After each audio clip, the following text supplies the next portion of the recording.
자, 이번에는 미국 중간선거 소식으로 좀 넘어가도록 하겠습니다. 여기 기사가 좀 준비되어 있네요. 먼저 동아일보 기사입니다.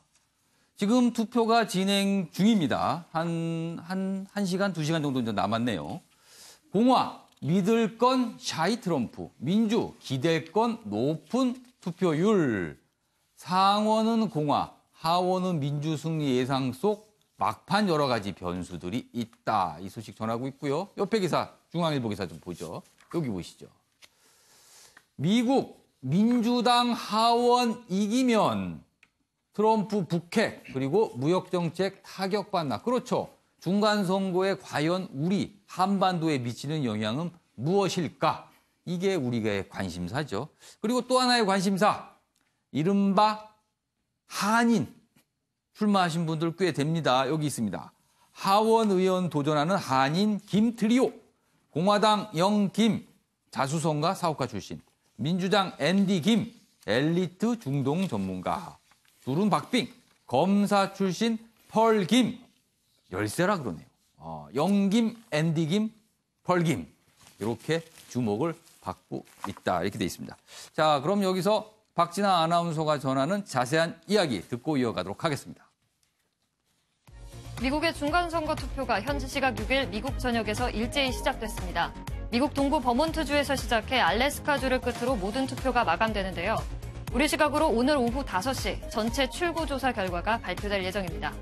이번 선거에서는 상원 의원 100명 중 35명, 하원 의원 435명 전원, 주지사 50명 중 36명을 선출하는데요.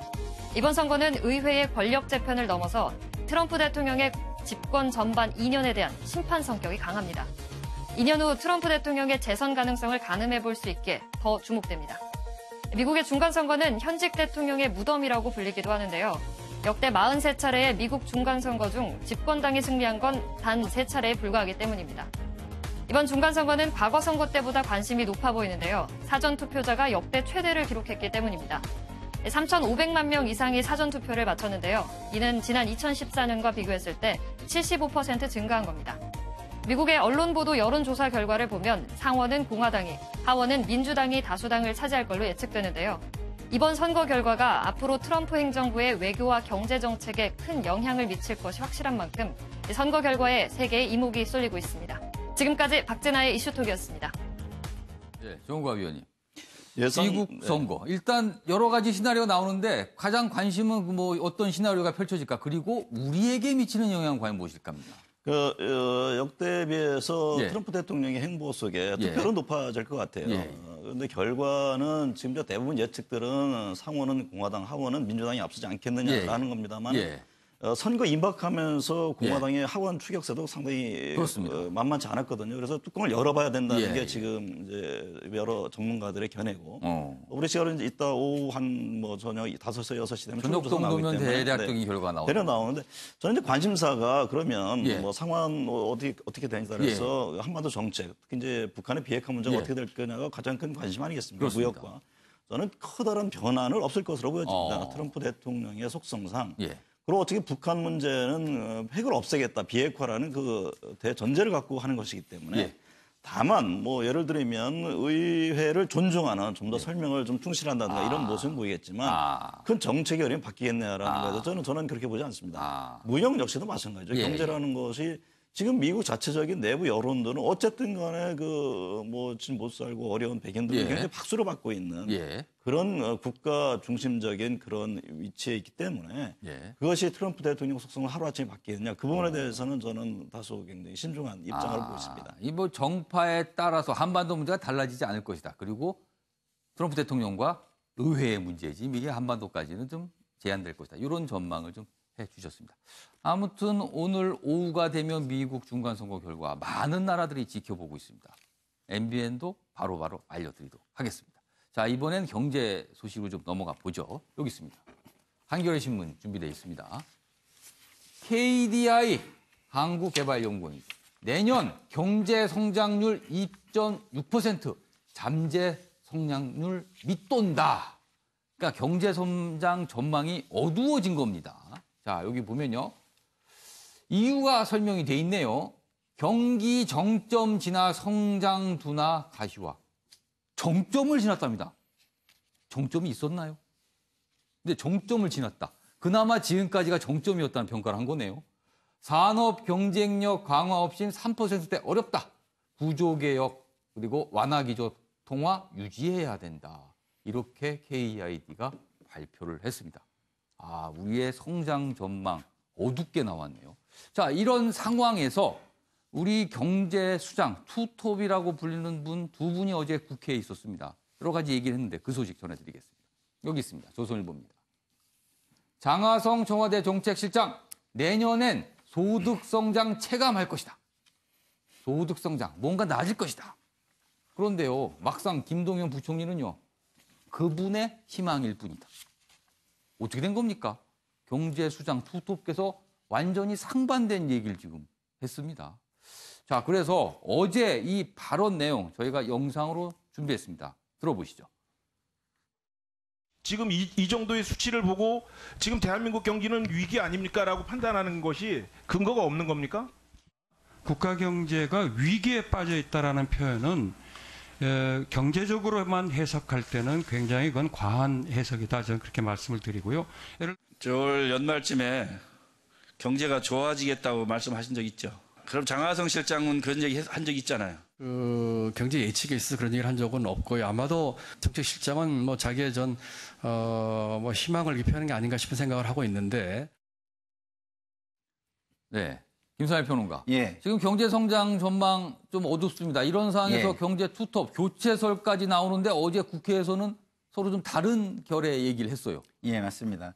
그 장하성 실장 이야기와 그 김동연 부총리 이야기가 굉장히 다른 면을 다시 노출시킨 그러니까 그 장면이었고요. 그동안 엇박자 얘기가 끊임없이 있었는데 또 지금 나온 겁니다. 예, 그렇습니다.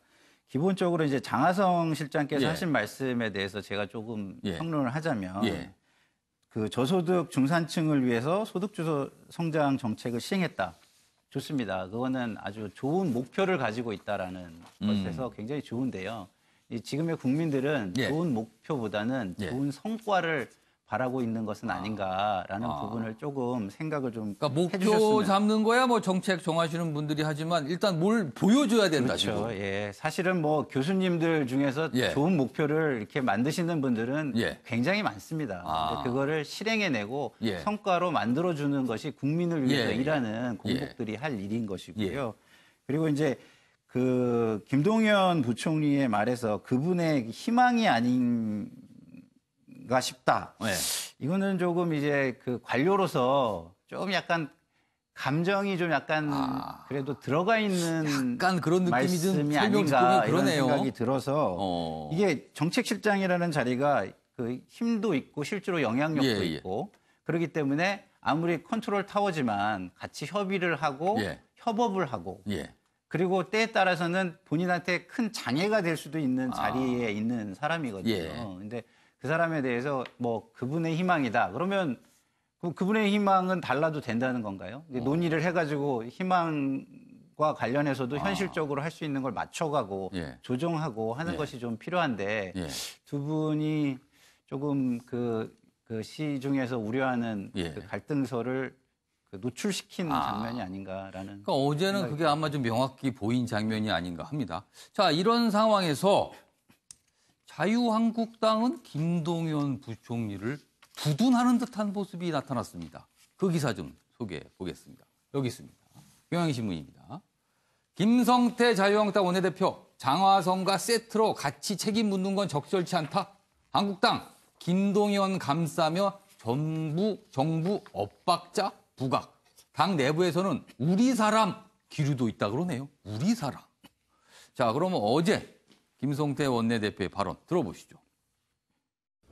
문재인 대통령께서는 청와대 장하성 실장을 하루라도 빨리 해임시키는 게 그게 정답이고 오랫동안 경제관료로서 활동한 사람 소득주도 성장 정책 때문에 지금 대한민국 경제가 이렇게 곤두박질 쳤는데 그걸 물귀신으로 김동연 부총리까지 세트로 같이 책임을 묻는 것은 적절치 않습니다.